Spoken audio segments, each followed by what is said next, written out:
ಸೂಚಿಸಿರುವ ಪರಮ ಪೂಜ್ಯರು ಇವತ್ತಿನ ಕಾರ್ಯಕ್ರಮದ ದಿವ್ಯ ಸಂವಿಧಾನವನ್ನು ಉಳಿಸಿಕೊಳ್ಳಬೇಕೆಂದು ಚಪ್ಪಾಳೆ ಮೂಲಕ ಕಾರ್ಯಕ್ರಮದಲ್ಲಿ ಭಾಗಿಯಾಗಿ ಸಮಾಜದಲ್ಲಿ ಒಳ್ಳೊಳ್ಳೆ ಕಾರ್ಯಗಳನ್ನು ಮಾಡ್ತಾ ಇದ್ದಾರೆ. ಈ ಸಮಾರಂಭದ ಅಧ್ಯಕ್ಷತೆಯನ್ನು ವಹಿಸಿಕೊಳ್ಳಲು ಚಪ್ಪಾಳೆ ಮೂಲಕ ವಿನಂತಿಸಿಕೊಳ್ಳುತ್ತೇವೆ.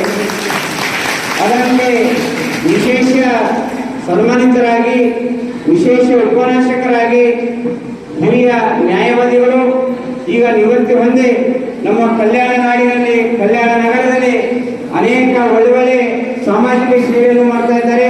ಪ್ರತಿಯೊಂದು ಶಾಲೆಯಲ್ಲಿ ಹೋಗಿ ಪ್ರತಿಯೊಂದು ಗ್ರಾಮದಲ್ಲಿ ಹೋಗಿ ಜನರಿಗೆ ಮಾನವನ ಜನ್ಮದ ಹಾಳುಗಟ್ಟದು ಅದನ್ನು ಹಾಳು ಮಾಡಿಕೊಳ್ಳಬೇಡಿರುವ ಉತ್ತಮಗಳಿರ ಎಂದ ಶರಣರ ವಾಣಿಯಂತೆ ಅವರ ನಡೆ ನುಡಿ ಆಚಾರ ವಿಚಾರ ಒಳ್ಳೆಯ ರೀತಿಯಿಂದ ಇಟ್ಟುಕೊಂಡು ಅಂಥ